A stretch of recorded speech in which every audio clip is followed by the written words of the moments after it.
आपने एक वीडियो बनाया है कि इस सब के दौरान जब हम डोनाल्ड ट्रंप के ज़िक्र कर रहे हैं, इज़राइल की हम बात कर रहे हैं, ईरान की, कि पाकिस्तान जो है वो सूटेबल एंकर है फॉर इस्लामिक फ्रेमवर्क। तो क्या इस्लामिक नेशंस की आप बात कर रहे हैं? और पाकिस्तान के बारे में तो पिछले दिनों खबरें ये छप रही थी कि वो इतने क्राइसिस में है कि बैलेंस नहीं कर पा रहा है। इधर जब हुतीज़ ने हमला किया सऊदी अरब के ऊपर, और अगर सऊदी अरब वापस हमला करता है ईरान के ऊपर, और ईरान यानी हुतीज़ का हमला माना जाएगा कि ईरान का हमला हो रहा है सऊदी अरब के ऊपर, तो पाकिस्तान तो इतने क्राइसिस के सिचुएशन में फंसा हुआ है, वो जो तराजू लेके बैठा है वो अक्सर ही हिला जा रहा है, तो वो ऐसे में कहाँ लीडर बन जाएगा? आप कह रहे हैं कौन से फ्रेमवर्क की बात कर रहे हैं? देखिए, मैं बात कर रहा हूँ आपसे बहुत सीधी कि जहाँ तक पाकिस्तान है, पाकिस्तान इकलौता मुल्क है जिसके पास ऐसी काबिलियत है कि वो एंकर हो सकता है इस्लामिक फ्रेमवर्क का। पहले तो इसका मतलब क्या है, इस्लामिक इस्लामिक फ्रेमवर्क क्या फ्रेमवर्क का है? मतलब जी ही क्या है, जी ये जी जी। देखिए। जब अमेरिकन फोर्सेस जीसीसी कंट्रीज से हट जाती हैं, उनकी बेसेस हट जाती हैं, और वहाँ की जो जीसीसी कंट्रीज हैं लोकल ट्रेड करना शुरू कर दें विद लोकल करेंसी, ट्रेड अगर शुरू करें या युआन में करें, अगर वो ट्रेड कर लें, और उसके बाद जो लोकल मसले हैं वो लोकल तरीके से हल करे जाएं, ना कि by the help of outside pass, तो उसको हम बोलते हैं रीजनल फ्रेमवर्क, जिसकी अब्बास अरागची ऑलरेडी बात कर चुके हैं। अब ये रीजनल फ्रेमवर्क में क्या होगा अगर वहाँ से सिक्योरिटी हट जाती है? जैसे आप जानती हैं कि सऊदीज़ ने एक डिफेंस एग्रीमेंट करा पाकिस्तान के बिल्कुल। साथ, कतर भी बात कर रहा है वैसी एग्रीमेंट की, आज कुवैत भी वही बात कर रहा है वैसी एग्रीमेंट की। तो पाकिस्तान ही एक ऐसा मुल्क है जो रिप्लेस कर सकता है सिक्योरिटी को for the GCC countries once the American bases हट जाती है। वो क्यों? वो जी हाँ। देखिए हाँ। देखिए सुनिए, पाकिस्तान जो है इकलौता मुस्लिम कंट्री है जिसके पास न्यूक्लियर न्यूक्लियर वेपन्स पावर है। हैं। पाकिस्तान वो कंट्री है जिसकी डिप्लोमेटिक टाइज इजराइल के साथ है ही नहीं। पाकिस्तान वो कंट्री है जो ओआईसी की 57 कंट्रीज हैं, उनके वेस्ट एशिया में जो ओआईसी की कंट्रीज हैं सबके साथ रिश्ते अच्छे हैं। पाकिस्तान वो कंट्री है जो आज मल्टीपोलर वर्ल्ड में तीनों बड़ी ताकतें पाकिस्तान से बात करना चाहती हैं। पाकिस्तान वो मुल्क है जिसकी जो कन्वेंशनल कैपेबिलिटीज़ है, जहाँ तक वेस्ट का ताल्लुक है, जहाँ तक वेस्ट एशिया का ताल्लुक है, अमेरिका का ताल्लुक है, दे आर क्रेडिबल, वो बहुत अच्छी हैं। तो कहने का मतलब ये है कि पाकिस्तान, अच्छा एक बात आपको मैं और बताऊं, 17 जून को जब ये एमओयू साइन हुआ है, कई लोगों का इसका इल्म नहीं है कि 17th of June the MOU was sign. 23 जून को जो ईरान के प्रेसिडेंट है Pezeshkian, he made a visit to Islamabad. वहाँ पे उन्होंने कई बातें करी, बताया गया। मेरे हिसाब से सबसे इम्पॉर्टेंट बात ये हुई होगी कि देखिए अब जो है एमओयू साइन हो गया है, ये फाइनल डील में तब्दील होगा तो एक रीजनल फ्रेमवर्क बनेगा, उसके लिए हमें एक एंकर चाहिए। तो जहाँ तक पाकिस्तान का ताल्लुक है, इसीलिए 14 और 15 जुलाई को, जब 8 जुलाई को डोनाल्ड ट्रंप ने फिर से लड़ाई शुरू कर दी, 14 और 15 जुलाई को field marshal Asim Munir he paid a visit to Turkey. हाँ, वो भी हमें मालूम है, रिपोर्ट किया था वहां ऐसे। पर जी। टर्की प्रेसिडेंट खुद उनको रिसीव भी लेने किया। आए। हाँ। So they have discussed various, because they नहीं, हैव आपकी बात मैं समझ रही हूँ। आप जो जिस तरह से ये पूरा नक्शा आप खींच रहे हैं, अगर पाकिस्तान वाकई इतना अहम मुल्क है तो इस सबको वो अपनी एक इकोनॉमिक स्टेबिलिटी के लिए इस्तेमाल क्यों नहीं कर पाता? क्योंकि अभी भी देखिए आप, इस पूरे जंग के दौरान भी यूएई ने इस बात को लेकर धमकी दे दी कि हम पैसे आपसे वापस ले लेंगे जो हमने आपको लोन दिया है। सऊदी अरब और पाकिस्तान के बीच भी सारा का सारा कर्ज को लेकर ही पूरा ये मामला है कि किस तरह से जो पाकिस्तान है वो सऊदी की जो आर्मी है उसको ट्रेन भी करता है। इनके बीच डील भी इस तरह की हुई कि अगर एक पे हमला होता है तो दूसरे पे हमला माना जाएगा, जिसको काफ़ी मजबूत डील माना गया। और इसीलिए तो इतना परेशान है पाकिस्तान के, इधर तो उसको सऊदी अरब को संभालना है जिससे उसको पैसा मिलता है और जिसके साथ उसकी डील हुई है, और दूसरी तरफ डोनाल्ड ट्रंप। दोनों एक दूसरे के आमने सामने हैं। डोनाल्ड ट्रंप यानी इधर ईरान को संभाले तो सऊदी परेशान, सऊदी को संभाले तो इधर अमेरिका इसको परेशान। मैं सिंप्लीफाई कर देता हूँ, आपकी बात को मैं सिंपल टर्म्स में बता देता हूँ क्या है। देखिए, पाकिस्तान जो है आज उसके पास बहुत सारी इकोनॉमिक अपॉर्चुनिटीज़ हैं, फाइनेंशियल अपॉर्चुनिटीज़ है, बिकॉज आज वो एक बहुत अहम बन गया है regional player in West Asia. उसके पास जियोपॉलिटिकल अपॉर्चुनिटीज हैं, तीनों की तीनों बड़ी ताकतें उसके साथ हैं। एक सबसे बड़ी कमजोरी जो सिर्फ पाकिस्तान ही हल कर सकता है वो उसकी गवर्नेंस है। आपको पैसे मिलेंगे पर वो जो आप अपना गवर्नेंस अगर ठीक करेंगे तो आप बहुत बड़े कामयाब मुल्क बन सकते तो सरकार हैं। को कह रहे हैं आप, मिलिट्री को कह रहे हैं, गवर्नेंस क्या मतलब है? साहब मैं प्रधानमंत्री को, वहाँ के जो प्राइम मिनिस्टर है उनको बोल रहा हूँ। जहां तक आसिम मुनीर का सवाल है, he is doing a excellent job. You see, the foreign policy, security policy, geopolitics of Pakistan is run by the Pakistan Army Chief. बिल्कुल, मैं वही तो कह रही हूँ। But governance should be the responsibility of the Pakistan. लेकिन वहाँ तो पत्ता नहीं हिलता, वहाँ मिलिट्री के कहे बगैर, ISI के बगैर तो पत्ता नहीं हिलता वहाँ। ये तो उनका मसला है ना, उनको ठीक करने दीजिए आप। अगर वो नहीं कर पाएंगे, आप ये कह रहे हैं कि उसके पास बड़ी ही सोने की मुर्गी है वो, कि उसके पास सारी अपॉर्चुनिटीज हैं लेकिन उसको कैश नहीं करा पा रहा है। वो उनकी प्रॉब्लम है। That's it, that domestic matter. Governance में क्या दिखते हैं मुझे भी पता है, आपको भी पता है, उनको भी पता है। इसलिए वहाँ इतनी गरीबी है कि हर चीज के लिए वहाँ राइट हो जाते हैं, आटे को लेकर, अंडे को लेकर। वो उनकी गवर्नेंस का इशू है, दे हैव टू रिजॉल्व। अगर वो कर लेंगे तो वो एक काफी अच्छी, देखिए आज उनकी, क्योंकि मैं आपको कंपेयर करके बताती हूँ, देखिए अभी ताज़ा ईरान से लौटी हूँ और ईरान ने जो प्रोग्रेस की है, मतलब जिससे मैं कहती हूँ कि अगर आप बुराई भी करना चाहें उस देश की तो नहीं कर पाएंगे। उनका आप ये देखिए कि पूरा ट्रेन नेटवर्क उन्होंने जो तैयार किया है, साइंटिस्टों की फौज खड़ी कर दी है, इंफ्रास्ट्रक्चर इस तरह का, ऐसे ऐसे पुल बना रहे हैं, वहाँ की औरतें बना रही हैं पुल।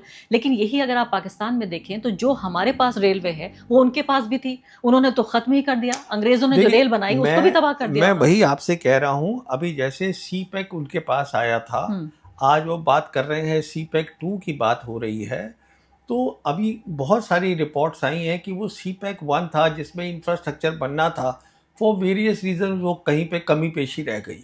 ये सब गवर्नेंस की बातें तो होगा डेवलपमेंट वहाँ। जहाँ तक ईरान का ताल्लुक है, आप देखिए ईरान से तो कंपेयर ना ही करें तो बेहतर है, क्योंकि ईरान एक अलग टाइप का मुल्क है जिसकी आपको शायद आपके दर्शकों को मालूम नहीं होगा। उनकी GDP सिर्फ 300 बिलियन है। वो लड़ाई कर रहे हैं एक ऐसे मुल्क के साथ जिसकी 32 ट्रिलियन है। वाह, ये आप समझने की कोशिश करिए। वहां पर सब पढ़े लिखे लोग हैं ईरान में। ईरान से मैं कंपेयर नहीं कर रहा हूँ, मैं सिर्फ आपसे ये अर्ज कर रहा हूँ, पाकिस्तान के पास आज जो अपॉर्चुनिटीज हैं और वो कम नहीं हुई हैं, वो बड़ी हैं। इस जंग में और बढ़ी हैं उसके पास। हाँ, पहले फैसिलिटेटर था, उससे मीडिएटर बना, उसके बाद रीजनल पावर बना, आज वो एंकर है इस्लामिक फ्रेमवर्क का।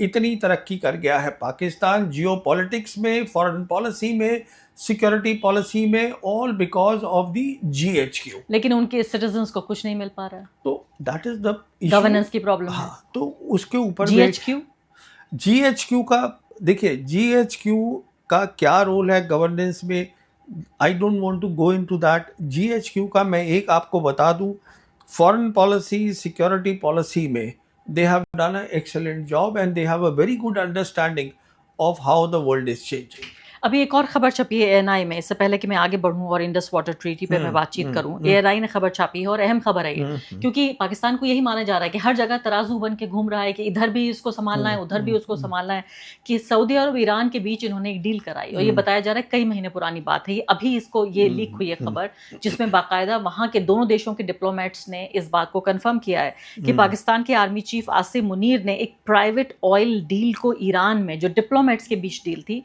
उसको इस्तेमाल किया सऊदी अरब को बचाने के लिए ईरान के अटैक से। ANI ने अभी ये खबर छापी है, इसके बारे में आपका क्या कहना है? देखिए, ये जो खबरें छपती हैं, मैं अपनी एनालिसिस करता हूँ फैक्ट्स पर, I don't go bye there reports. मैं ज़्यादा इनको अहमियत देता नहीं हूँ, पर मैं आपको सिर्फ इतना बताना चाहूँगा कि आज जो है पाकिस्तान जो पब्लिकली कह रहा है वो एक बात है, अदरवाइज पाकिस्तान जो बैकडोर में या मतलब पब्लिक के उसमें नहीं बोल रहा है, सऊदी से, ईरान से, वो सब पाकिस्तान की बात मान रहे हैं और इज्जत कर रहे हैं। मैं ये आपसे कहने की कोशिश कर रहा हूँ, क्योंकि ईरान को भी देखिए, MOU जो है, MOU को उन्होंने नाम ही दिया है इस्लामाबाद MOU। वो इस्लामाबाद की ख्वाहिश से हुआ है, क्योंकि वो उनके यहाँ हो रहा था। ईरान देखिए, वो डेस्टिनेशन था तो इसलिए इस्लामाबाद बन गया। नहीं, ईरान वो मुल्क नहीं है। ईरान जो है इमोटिव तरीके से फॉरेन पॉलिसी नहीं चलाएगा। नहीं, उन्होंने फिर जो डेलीगेशन गया जो फ्यूनरल में अयतुल्ला अली खामनेई के फ्यूनरल में जो पाकिस्तान से डेलीगेशन गया उसको भी अलग ही इज्जत दी। तो और इतना हाई पावर डेलीगेशन के आर्मी चीफ और प्राइम मिनिस्टर दोनों ही पहुंच गए थे। वही तो आपसे कह रहा हूँ ना, अभी एक और खबर आई थी कि उनके जो ईरान के इंटीरियर मिनिस्टर हैं वो भी 2 दिन पहले इस्लामाबाद में थे। तो ठीक है, इंटीरियर मिनिस्टर हैं तो वो बॉर्डर की भी बात हुई, लेकिन इस सब के अलावा इन्हें जरूरत भी है। जैसे ईरान जो है बिजली भेजता है पाकिस्तान को, ये उनकी बराबर डील है। क्योंकि देखिए पाकिस्तान, आप जो बातें कह रहे हैं सही हो सकती हैं और सही होंगी जब आप कह रहे हैं, लेकिन इसके साथ साथ अगर उनका इकोनॉमिक ढांचा देखें आप, तो वाकई पाकिस्तानी अवाम के साथ भी कितना बड़ा जुल्म है ये कि उनकी हुकूमत इकोनॉमिकली पूरे तरीके से ढांचा चरमरा रहा है। लोगों के पास रोजगार नहीं है। आप सोचिए इकोनॉमिक राइट्स हो रहे हैं, ज्यादातर आबादी दूसरे मुल्कों में जाके काम करती है। हमारे यहाँ क्या हो रहा है, चलिए खैर इस सब्जेक्ट गवर्नेंस का है, समस्याएं हैं अभी ये जो हमारे यहाँ डेमोन्स्ट्रेशन है, व्हाट इज दिस अबाउट। लेकिन ये भी तो एक अच्छी बात है, ये भी तो जॉब्स हैं, लेकिन ये अच्छी बात है लोकतंत्र। चलिए देखिए, ये बातों पे मैं गवर्नेंस पे टिप्पणी नहीं करना चाहूँगा क्योंकि मुझे इसमें मुझे समझ है पर ऐसी कोई डीप एक्सपर्टीज नहीं है कि मैं इस पे कमेंट करूं। अब मुझे पूछ लेने दीजिए आप इस सब के दौरान जो हमारी विदेश नीति है खासकर, अब मोदी जी तो बहुत बिजी हो गए हैं ये कॉकरोच जनता पार्टी को संभालने में कि भाई ये सड़कों पे आके पूरा सैलाब लाए हुए हैं, तो ऐसे में कहाँ उन्हें वक्त मिलेगा कि वो कहीं दूसरे देश भी उनको जाना होगा। मैं तो सोच रही हूँ कि इस दौरान उनके कैलेंडर में जितनी विदेश यात्राएं भी लिखी होंगी वो सब रद्द कर रहे होंगे वो एक एक करके, क्योंकि उनके लिए बड़ा मुश्किल है देश से बाहर भी जाना। तो ये जो इंडस वाटर ट्रीटी को लेकर जो एक फांस है भारत और पाकिस्तान के बीच, पहली बात तो आप इसको किस तरह से देखते हैं? एक तरह से ये सस्पेंशन में है ये ट्रीटी, इससे पाकिस्तान को क्या नुकसान हो रहा है? और क्या भारत जायज़ तरीके से, चूँकि पाकिस्तान, भारत ये कहता है कि आतंकवाद भेजता है, स्पॉन्सर है टेररिज्म का भारत में, पहलगाम हुआ, इससे पहले भी बहुत सारे अटैक हो चुके हैं, पूरा इतिहास रहा है पिछले 60-70 सालों का। तो आपको क्या लगता है कि भारत जायज़ तरीके से इस ट्रीटी को सस्पेंशन में डाले हुए है, और या फिर आपको लगता है कि ये नाइंसाफ़ी है और पाकिस्तान को क्या नुकसान है इससे? देखिए, जो नदियां होती हैं वो सिविलाइजेशन के साथ चलती हैं। जब हिंदुस्तान पाकिस्तान का बंटवारा हुआ तो उसका नदियों का उसमें कोई रोल नहीं था। हमने जंगें लड़ी, कभी भी इंडस वाटर ट्रीटी के ऊपर कोई भी दोनों साइड ने कुछ नहीं बोला, क्योंकि शायद हम दोनों समझ रहे थे कि हम एक ही सिविलाइजेशन है। हिंदुस्तान एक वो सिविलाइजेशन है जो एक नहीं है, वो एक रेनबो है सिविलाइजेशंस का। यहाँ पर वैदिक पीरियड है, हिंदू किंगडम्स रही हैं, मुगल एम्पायर रहा है, ब्रिटिश एम्पायर रहा है, सब रहे हैं यहाँ पर, and that is what India is. अब अगर आप उसमें से 200-250 साल का इतिहास हटा दे तो उसमें दिक्कत है ना, बिकॉज है तो वो आपका कल्चर ही। अब आप रिवर्स में तो वो नहीं हटा सकते ना, पानी तो वहीं बहेगा। तो कहने का मतलब ये है, द वेरी फैक्ट कि आज ये नौबत आ गई है कि हम पानी की बात कर रहे हैं, उनको पानी का जो डेटा है वो सप्लाई नहीं कर रहे हैं, वो तो सीधी जाहिर बात है हम अपनी सिविलाइजेशन को भी कहाँ मान रहे हैं। आप ये भी तो बात देखिए ना, क्योंकि सिंदूर के वक्त में भी तो यही बात हुई थी कि हम पाकिस्तान का पानी रोक देंगे। तो ये किसी भी सरकार ने हिंदुस्तान की पहले नहीं किया है, और हमने बहुत जंगें लड़ी हैं जाहिर, क्योंकि ये तो देखिए, ये ट्रीटी 1960 में बनी थी और ये बात क्लियर हो गई थी कि ये रिवर्स तो सिविलाइजेशन के साथ चलती है। और मेरे हिसाब से आज जो है दुनिया में टेररिज्म, दूसरी बात मैं आपसे कहना चाहूँगा, टेररिज्म कोई इशू नहीं है। हम जाके बोलते रहते हैं, कितने लोग मानते हैं हमारी बात मुझे मालूम नहीं है, क्योंकि एविडेंस ये है कि पाकिस्तान भी बोलता है कि ये टेररिज्म कर रहे हैं हमारे ऊपर, तो वो नलीफाई हो गया। अगर सुनिए, पूरी बात सुन लीजिए। तो कहने का मतलब ये है कि टेररिज्म से जो बड़ा इशू आज बन गया है वो पानी का है। पानी का इसलिए है कि एक तो क्लाइमेट चेंज हो रहा है, नदियों के अंदर जो है मौसम बदल रहे हैं, कई चीज़ें हो रही हैं। इस टाइम पर डेटा शेयर करना, इस टाइम पे बताना कि हम जो अपनी नदी है उसके ऊपर हम नए हाइड्रो इलेक्ट्रिक प्रोजेक्ट्स बना रहे हैं, वो क्या होगा, ये सब शेयर करना हमारे लिए ज़रूरी है पाकिस्तान के साथ, क्योंकि हम एक ही सिविलाइजेशन के हैं। आपकी बात दुरुस्त है बिल्कुल, लेकिन नहीं, मेरी बात ही खत्म नहीं हुई। आपने ये बहुत अहम बात शुरू करी है जिसको पूरा ख़त्म करना बहुत ज़रूरी है। तो कहने का मतलब ये है कि जहाँ तक पानी का ताल्लुक है, वहाँ भी जैसे आप बोल रही हैं गुर्बत है, एग्रीकल्चर वहाँ बहुत है, उनको जो अगर उनको आप नहीं देंगी टाइम के ऊपर तो उनके एग्रीकल्चर को प्रॉब्लम हो जाती है। अच्छा, अब इसमें चीन भी शामिल हो गया है, पर चीन जो है वो हमारी सिविलाइजेशन का नहीं है, ठीक है ना। उनकी भी एक नदी है जो उनका ब्रह्मपुत्र है, पर इंडस जो है आती सब वहीं से ही है, आती वहीं से है, पर ये तो हमारी सिविलाइजेशन की बात है। मेरा कहने का मतलब ये है कि जैसे दोनों मुल्क हमने तय किया था 1988 में, एक अग्रीमेंट करा था हमने, हिंदुस्तान पाकिस्तान ने, प्राइम मिनिस्टर राजीव गांधी और प्राइम मिनिस्टर बेनज़ीर भुट्टो ने, कि हम जो है अपनी न्यूक्लियर फैसिलिटीज़ की लिस्ट को 1 जनवरी हर साल एक्सचेंज करेंगे, और वो हमने फिर उसको रेटिफाई किया। देखिए, वो रेटिफाई करने के बाद ये हुआ, और उसके बाद हर साल जो है हम उसको एक्सचेंज करते हैं। तो आप न्यूक्लियर की तरह इस बात को मानिएगा, क्योंकि जैसे न्यूक्लियर सिविलाइजेशन को तबाही दे सकता है ह्यूमैनिटी को, वैसे ही पानी ह्यूमैनिटी को अफेक्ट करता है। और अगर कल मानिए कि इसके ऊपर अगर जंग होती है तो उस जंग में चीन भी शामिल होगा डायरेक्टली।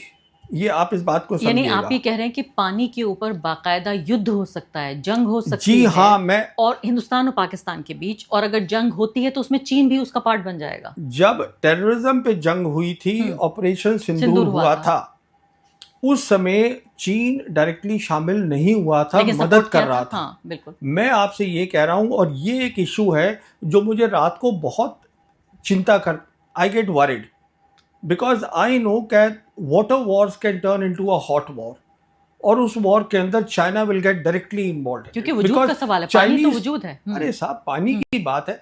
चाइनीज जो हैं, उनके जो विक्टर गांव हैं, जो उनके स्पोक्स पर्सन हैं, जो ईरान लड़ाई में भी बोल रहे हैं, जो हमारे ऑपरेशन सिंदूर में भी बोल रहे थे, उन्होंने साफ बोला है कि जहां तक पानी का ताल्लुक है, हम ऊपर बैठे हैं, आप बीच में बैठे हो, और नीचे पाकिस्तान है। बिल्कुल, और इसी बात पे श्याम सरन ने एक आर्टिकल भी लिखा है। लेकिन इससे पहले कि मैं आऊँ श्याम सरन के आर्टिकल पे, मुझे थोड़ा सा आपसे ये चर्चा ये करना चाहती हूँ। मुझे सिक्योरिटी के मामलात की कम जानकारी है, लेकिन मुझे